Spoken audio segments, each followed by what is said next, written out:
portador do vírus HIV. E se fosse possível levar esperança para milhares de pessoas? Juntos, nós podemos. Invista neste canal. Invista em um mundo melhor.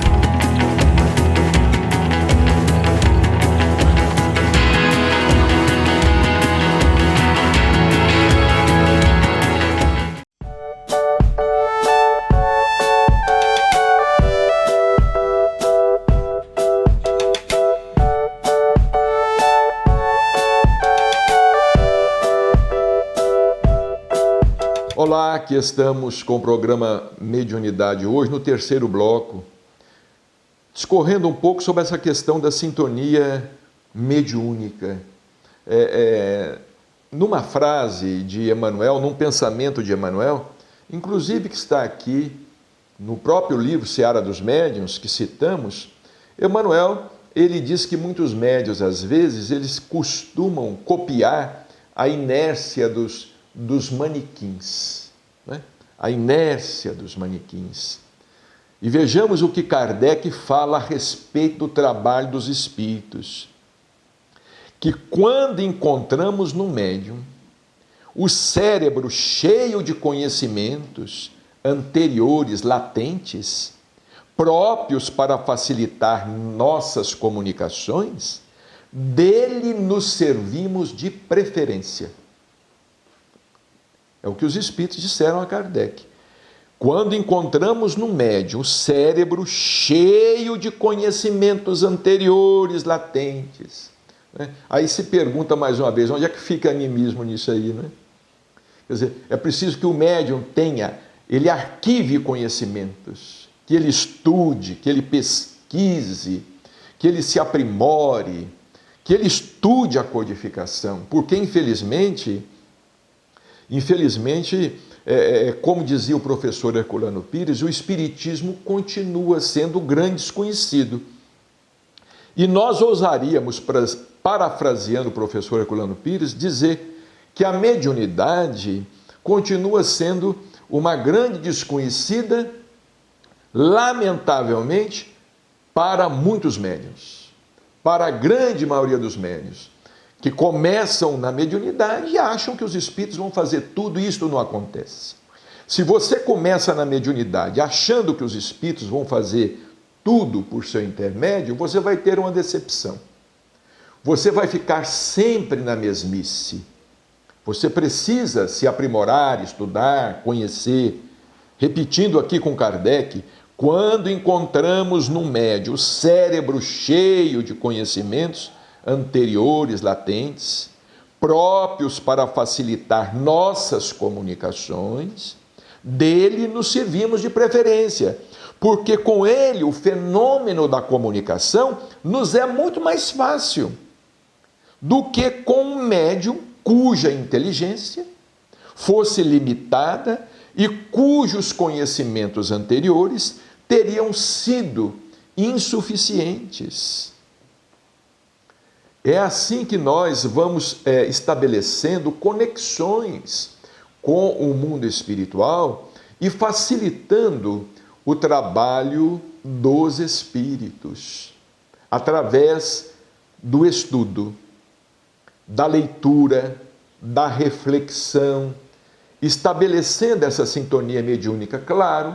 Claro que os espíritos aqui não estão querendo exaltar a capacidade intelectual de um médium em detrimento da capacidade de outro médium, porque o próprio Dr. Odilon Fernandes, ele nos disse o seguinte: às vezes os espíritos preferem se manifestar por um médium de limitada capacidade intelectual, mas com condição moral, do que por um médium que tenha muita capacidade intelectual, mas não tenha um bom propósito.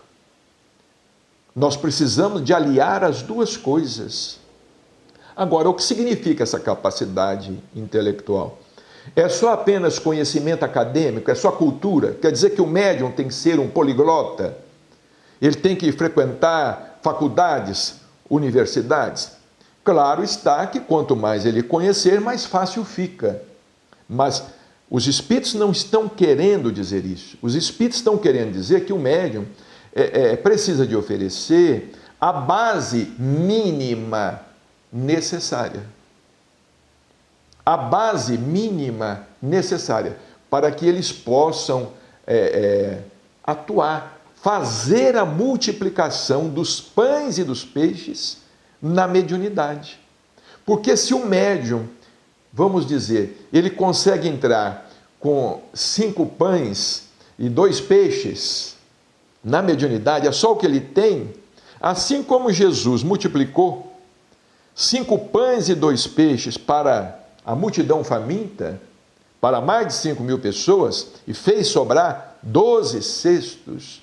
Se você entra do ponto de vista do conhecimento, do ponto de vista da sua capacidade moral, se você entra na mediunidade com 5 pães e 2 peixes, os espíritos têm como multiplicar isso. Eles têm como multiplicar essa mínima condição que você oferece.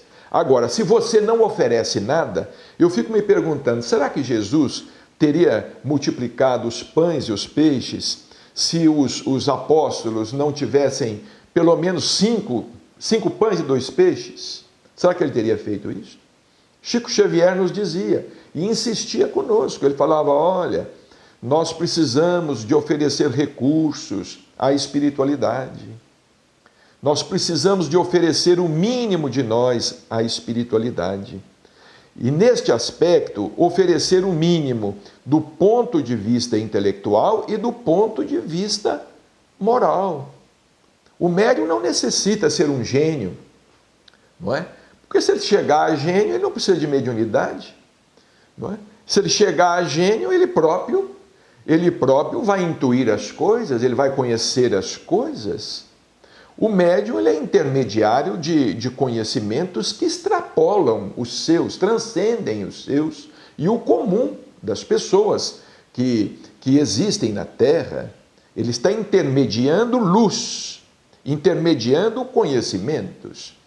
Se bem que muitas vezes, pela sua invigilância, pela sua ambição, ele deixa de intermediar luz e passa a intermediar sombra. Às vezes o médium numa casa espírita, ele é o centro de uma desunião, ele é o pivô de um desentendimento no grupo, ele não agrega, ele não une, ele quer que o centro espírita funcione em função dele. Nós estamos cansados de ver médiuns assim, não é? Ele é a vedete, ele é a estrela. Dr. Odilon fala aqui neste livro, A Mediunidade de Cada Dia. O médium tem que se conscientizar que ele nunca é mais do que aquilo que realmente é. Espírito comum, ao nível de qualquer outro que esteja realmente empenhando em ser melhor a cada dia, ou empenhado em ser melhor a cada dia. Então vamos refletir muito em nossos propósitos dentro da doutrina espírita, porque espiritismo não é brincadeira e mediunidade não é uma aventura. Você não deve se aventurar no campo da mediunidade se você não estiver disposto a abraçar a tarefa com muita responsabilidade. Até a próxima semana, se Deus quiser.